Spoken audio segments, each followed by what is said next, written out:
Welcome to Do What Matters Most. This is episode 21 in the series 21st-Century Children. Learn how social confidence can be improved by organizing the right types of experiences, knowledge, and skills. Improving your confidence with others will make a positive difference in many parts of your life and in your children's. Visit mattersmostmedia.org to find more about the podcast.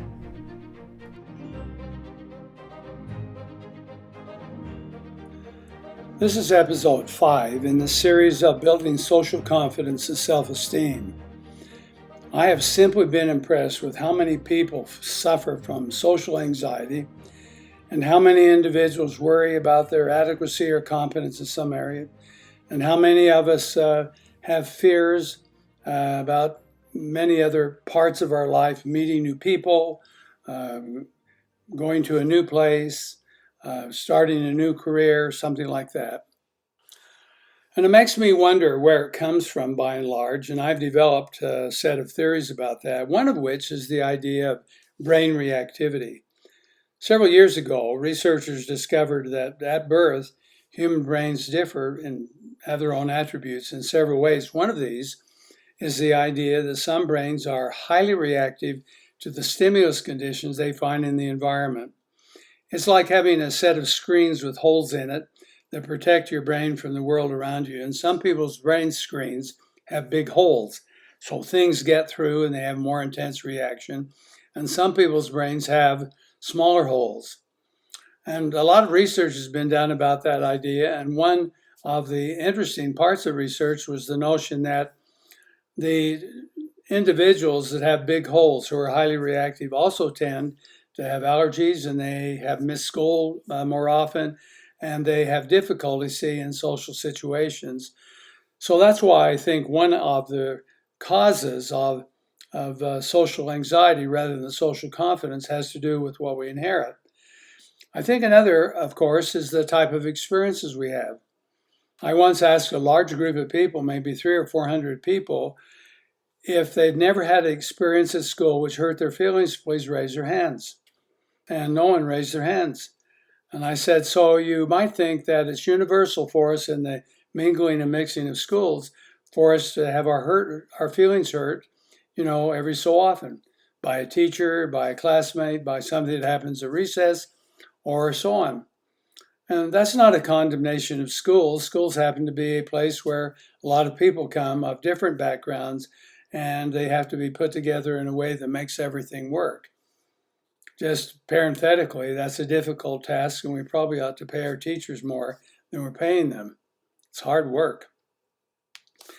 And the idea of having some experience which hurt us doesn't mean that it has to be a big event. It could be something very slight. It can, in fact, be something we witness, and then we imagine it's going to happen to us. Well, as it turns out, if you have a highly reactive brain, and then you have some hurtful experiences, which tend to be pretty universal, I think, then you can see why a lot of us have a difficulty with social confidence. Now, the social confidence doesn't mean we don't like groups of people or other people.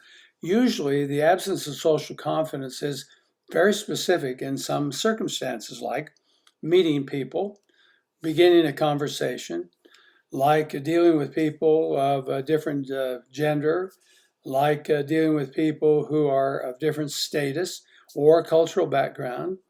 Some people's social anxiety has to do with groups, like giving talks or presentations in front of groups, or just worrying about so many people that the pressure you begin to feel from the worrying begins to be oppressive. You begin to perspire and you think, I've got to get out of here. And so a lot of individuals do. And then there might be some specific forms of shyness. As you know, shyness is inherited, and it can be intensified or moderated based on our experiences. So individuals who experience shyness are shy in part because they think that if they show their emotions, that is, they are embarrassed and they have a red face, that somehow that is the worst of all possible events. And so they horribilize that idea and then avoid all the situations that appear to be likely for that to occur. And then the problem, of course, with anxiety is that that once we are anxious and we avoid what we're anxious about, we also become anxious about what we do to avoid it. It's a strange paradoxical situation, which means that our anxieties spread like a big plague if we're not careful, can move from one social situation to another. Now, self-esteem is related to the degree of social confidence because two sets of thoughts are closely correlated in the human brain. The way you think about people and the way you feel about yourself are linked. So if you have fear about other people, you probably got something going on about yourself. If you're more confident about other people, you're probably more confident about yourself. So we're talking about trying to create a dual path where individuals become more confident and they also develop positive self-esteem. Either one can help improve the other, but it doesn't have to. You can have a lot of positive self-esteem about things and still be anxious about many social situations. So as part of this episode, I'd like to give some basic tools about what one can do to improve social confidence and, of course, therefore, self-esteem. There's a lot of evidence that it can be. There's a lot of research, for example, that says that if you teach individuals skills like making assertive statements, these are not aggressive statements, but opinion statements, I'd like to tell you what I think statements, that one tool often improves people's social confidence because then they feel like it's okay to, if they can say that, then they might be able to think and say other things as well. But almost always, social confidence and self-esteem has to do with the reduction or the control of anxiety. So we have to have some tools that are designed to control or reduce anxiety. At the same time, we're building, self-confidence and the self-esteem skills. So let's suppose you're an individual and you might think, well, I'm anxious about people or some situations, or you might think, I don't feel good about myself a lot of the time. In fact, I feel pretty negative about myself. Well, here's some things you would do. Number one is you would learn about yourself and be able to identify the emotions that are associated with what you call social anxiety or low self-esteem, and identify them and say, this is what it is. Number one, that's the possibility that it exists inside your brain. Number two, the idea that it occurs doesn't mean that it's not changeable. So the next thing you have to do is, once you identify and recognize it, is that it's modifiable, that it's possible to change this rather than permanent. A lot of people who believe that they have social anxieties, they've had it for so long, or in so many situations, they think, well, there's nothing I can do about it. Well, number two, you have to do something about it, and you have to try, and you have to believe that it's possible, or you're right. If you believe you can't, you probably can't. But if you believe you can and you try, the chances are really good that you probably can. So number three, what you do is say, what I need to do is to gain some experience about the situation I'm going in.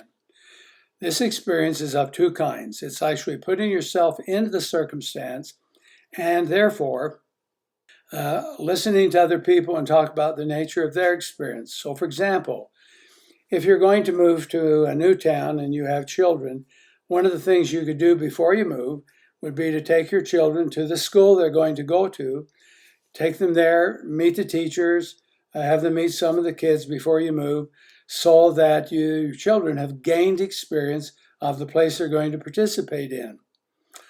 So let's suppose you're afraid of larger groups, like a church group or a PTA group or something. One of the things you could do is go and to a meeting, even though you're not a member, and sit and watch. Watch how people talk and what they talk about, and then move closer until you're sitting right in the middle. And if somebody says to you, what are you doing here? You say, I'm observing. I'm trying to gain experience about what it's like to be in this particular group.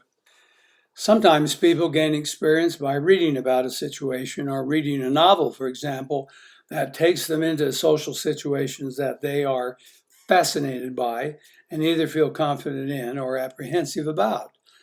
And so there are a variety of ways to gain experience. The next thing is to acquire knowledge. In this case, knowledge is significant because there's knowledge about many things. First of all, it's more knowledge about yourself. One of the things that happens when individuals take psychological tests, for example, is the test taker will take the test or give the administrator the test, and then we'll give you the report and we'll ask you what you think or feel about that.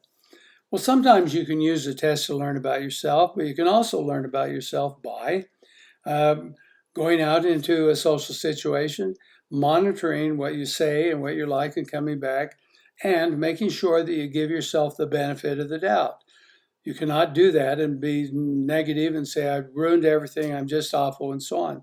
No deal. You cannot do that. Because if you're acquiring knowledge, you have to acquire positive knowledge. You have to acquire knowledge about the good things about yourself and about others. So that's another form of knowledge. What do you know that's good about other people? Well, go down the list. How intelligent are they? How wise are they? What's their emotional style? How do they communicate? See, what are some of their experiences that they've had? Who's been to Egypt and who hasn't been? And you get that information about other people. It is also true that you acquire knowledge just about a profession or acquire knowledge about any field of study. Once you acquire knowledge and you think you know a little bit about that, it gives you a tool, say, to participate in social situations confidently. Keeping up on the news, unless the news is so distressing, say then it is a good thing to be able to talk about this political party or that political party or whatever they're trying to do. This form of knowledge gives you a chance to have an opinion, to say, here's what I think. But when you do offer an opinion, it is important that you don't offer the opinion as a broad statement like, well, this is what's happening in France. It would be important for you to personalize in a modest way and say, well, in my opinion, here's what I think about that, or here's what's going on. You might even be tentative about that, and you might even allow for the possibility that there are other opinions and that you could be wrong. Confident people tend to be able to acknowledge that they don't have to be right all the time, and that they're not very rigid either, and that they can entertain opinions other than their own, and they can say, it's possible for me to have an opinion that is not correct here. The fifth way I propose that you can increase your social confidence and your self-esteem is to develop certain kinds of communication skills so that you're comfortable with them and then learn the words that fit into these skills. So, for example, you might learn the difference between open-ended questions like, I'd like to learn about, or what do you think about, or can you tell me about? Those are open-ended, and they invite people to talk. And there are other questions that are more limited, interrogative questions, for example, about why and what and so on. So if you learn to practice those two types of questions, you can go into a social setting, ask an open-ended, invite people to talk, and then listen and then say, well, what about this or how about that? And continue the conversation in a way that is meaningful, and you'll feel good because you are doing your part to control or manage the conversation. Another tool is the idea of being a very good listener. I'm sure you've heard this maybe 1,000 times about how important it is to listen.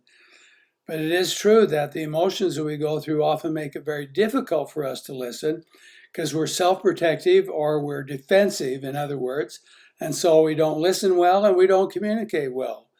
But in this particular case, what we do is to summarize and to restate and to make sure that we're getting the idea of the other person's comments very accurate, very true. We're going to say, well, I understand this and I understand that.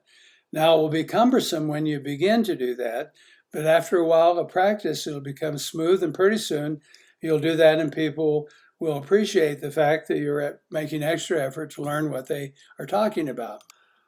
One of the funnest ways to improve self-confidence, social confidence, is imitation. By going around and watching somebody who appears to be very confident and then taking a look at what they do, how they talk, the voice tones, their body gestures and posture and so on, and then imitating those the next time you have an opportunity. Imitation is almost a one-on-one opportunity to learn to be better at that. And once you get the behavior and once you get the voice tones and once you get the language, then quite often social confidence seems to appear in terms of the mental and emotional part of that. And I have done that on occasion. In fact, one of those occasions made the difference between my success in my life and what might not have been successful. I was sitting in a meeting as a student at the university I attended, and this man walked in, and he was the speaker for the evening. And when he began to talk, I thought to myself, I want to be like him. And as I listened to him, I watched how he dealt with people and his thoughtfulness. I thought he was truly brilliant, which really impressed me. But it was his kindness and his ability to be articulate about important issues, which meant a lot. So when I got to the point where I could apply for graduate school, I found out where he was on the faculty, and I applied there because I wanted to have him chair my graduate program, which worked out. And this man, Clyde Parker, has mentored me, and I've imitated him. And he's allowed that. And I'm grateful that he did, because sometimes my imitations were not great.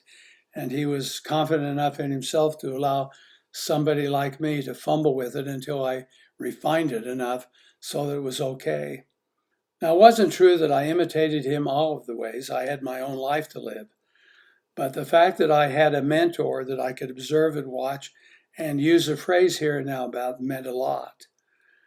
And so I try to do that whenever I'm listening to speakers or whenever I'm watching somebody, is to see if I can imitate something about them that might make a positive difference for me, and it's a lot of fun. I don't do it when I'm in their presence so that they notice, but I'll record mentally or write it down about what happened, and then sometimes I'll say a phrase just like that person does, or I will act, toss my head, make gestures just like that person, and it makes me laugh to do that. I don't know if it would make you laugh, but it makes me laugh to be able to imitate and try something better. Over the years, I think that has contributed a lot to the reduction I have about being anxious with people and so on.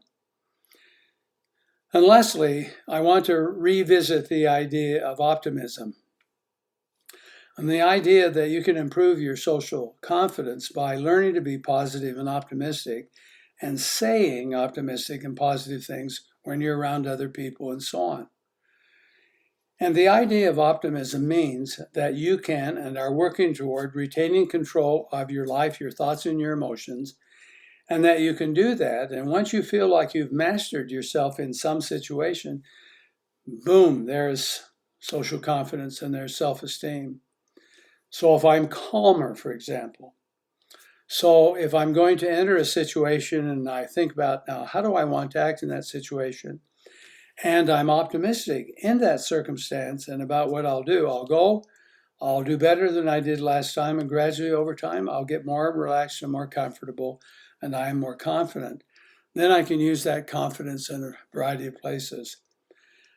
Now, in concluding this podcast, this episode, I want to say that we need to do much more to improve the confidence of our children and our own confidence. We live at a time where there's just anxiety pervading everywhere, opportunities to be nervous and worried about people and about situations.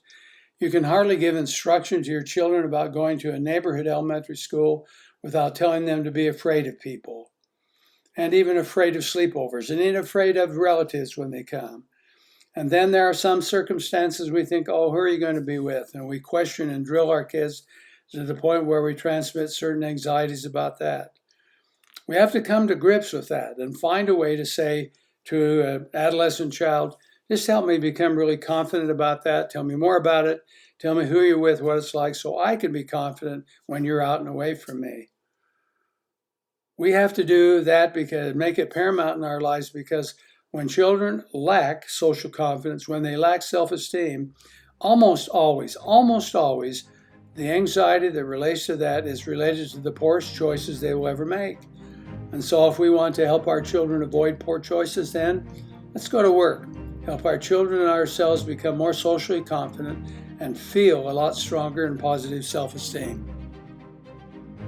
Thank you for listening to this episode of Do What Matters Most, which is sponsored by firstanswers.com, where you can find new tools for families and parents of 21st century kids with a focus on emotional self-reliance.